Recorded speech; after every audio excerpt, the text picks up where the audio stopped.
This is a guide for beating insanity difficulty in Resident Evil Requiem. So there's a few different ways to approach this.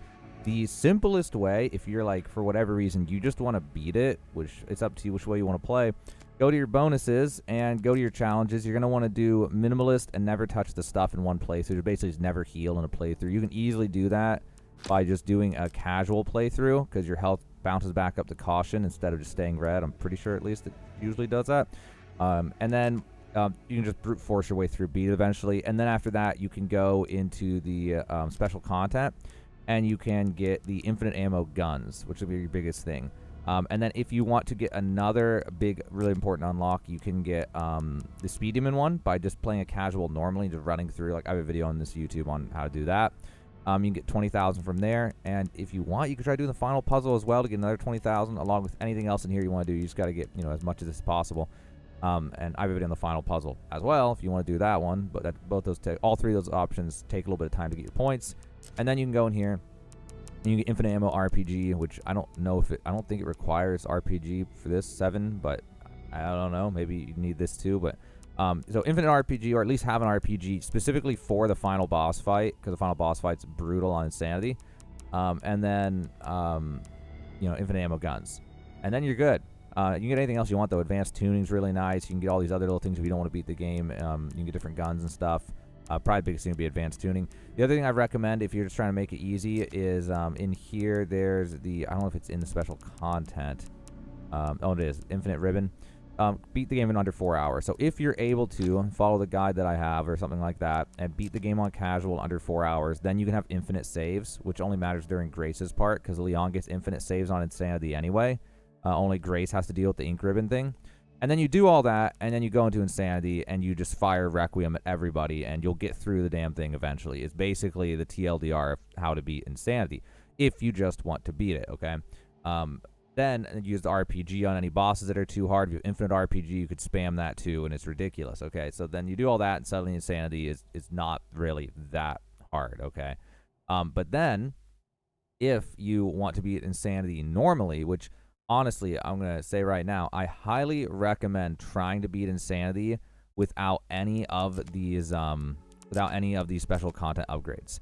Just for the sake of, you paid $70 for the game, and it's honestly really fun. Like, I'll be honest though, it can be very frustrating at times, but it's very rewarding and it's very fun for a decent number of players. I know some of you guys will never enjoy that, but I'm sure a lot of you actually will enjoy the journey of the frustration of getting through it. Specifically the care center. So I don't have a save ready on Insanity, but I can explain the gist of how it works and how to survive it. Especially the care center is going to be your biggest thing on Insanity if you play without any upgrades. And the main differences are, like, there's more enemies, there's more trickery about what they do and stuff, and how they approach things. But one of the biggest things you'll have to deal with is vision. So you see right now, that guy, if I was on Insanity, he would see me right now. Like, they have wider range of vision, and they have like quicker reaction to you entering the field of vision, where on standard you can kind of poke into their field of vision for a second and then pop back out, and they may just not do anything. On Insanity, if you poke into the field of vision at all, you're instantly going to get chased. The other thing to know is that you can't stagger. So like, say right now on casual, I can shoot this guy in the leg even, and he's going to go down where I can knock him over. Like this guy over here, shoot him in the leg, he goes down. You can shoot him with a fully charged shot where you get the bloom down and then hit someone in the head, and that can also stagger them. None of that works on Insanity. Insanity is going to be a little bit different than that. So instead what happens, I don't have it ready for you, but when you shoot them in the leg, instead you shoot them twice, and all they do is what I'm going to do here. They'll just kind of walk to the side in a stagger, and then they'll start walking again. So it does slow them down a bit if like you need to try to direct them somewhere, but it's not enough to actually do anything for you. The big thing that you're going to have to do is, and also they'll chase you way harder. So at this range, he'd be full sprinting at me and I'd get grabbed. So I'd have to stay further away. You'd want to be like at least this far away. And a lot of them, the second you ADS, they'll start running at you if they're within a certain range. So the big play is, if you have the space, is always stay at least like this far away from them or further before you even ADS. So I should aim down sight. Or else they're just going to, immediately sprint at you, and you have to just turn around and run. And if you don't immediately turn around and run, they will catch you. So it's like you have to be in that. You have to like memorize the lines basically of how far can you be, And then if you go for the sprint, you turn and you run, and you just keep running. So like they were like right there, and they're gonna do it. I turn and I run. You'd probably want to run like maybe about this far, and then turn around, and then they'll be like right there, because they'll have chased that far, and then you'll be back at your safe distance to start shooting. And if you don't do that and you're like a little bit too close, they'll just repeat it, and they'll be like, oh, they chased again, and then you run, and then you turn, and you ADS, and then, oh, they ran again because you ADS'd, well, they were too close, and you can get a loop of them just chasing you. You never get to shoot. So you gotta make sure to clear enough distance if you can. The other big thing is you're gonna have to use stealth if you play this without the infinite ammo and stuff. So you're gonna have to go in, and so like for example, over here there'll be an extra enemy later on, and so you'll sit here and you'll wait, and one will cross from left to right, and then the chef will cross.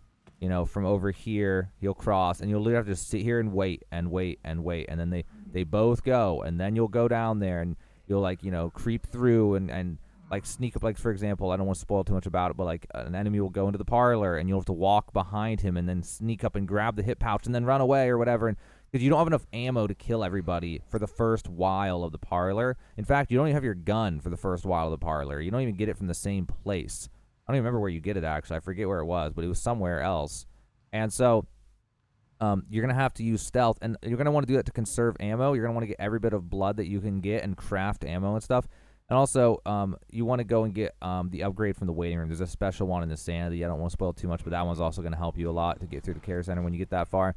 But that's honestly, like, it sounds like that's a lot, but it's honestly the most fun part about playing Insanity without challenge mode is you get caught in these, like, I've got to wait and sneak. I've got to do this. I got to do that. And you get in this risk-reward of, like, I don't want to use an ink ribbon. So you're like, okay, do I double or nothing? Do I try to do this next room without saving?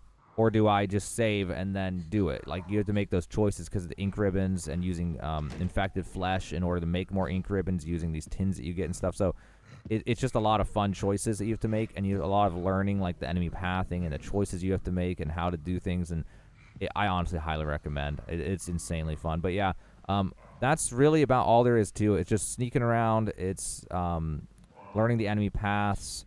It's knowing the distances when you fire at them and things like that. And if you do all that, I mean, you can survive it. And as far as Leon's parts, though, I mean, there's really no insane advice for Leon's parts. It's like you just want to be meticulous. You want to try to save your ammo and save your heals. You want to play it safe with everything. You want to get all the things, all the optional ammo and all the optional everything and stuff. And you want to do that as Leon. And then other than that, Leon's, it's just going to be brute forcing it. I mean, you've got to fight it out and win the fights basically as cleanly as you can. And if it goes too bad, you just reload the save, load the auto save or whatever, because like I said, Leon gets as many saves as he wants. So you can just be like, that went terrible. I used 4 heals. Just load it back and just do it again. Like, that's generally the way you're going to want to get through Leon's parts. But yeah, hopefully it helps you guys. So whether you want to do it with challenges or whether you want to do it vanilla, hopefully this guy's able to help you out. And now you know, I have a much, much better idea of how to beat Insanity in Resident Evil Requiem.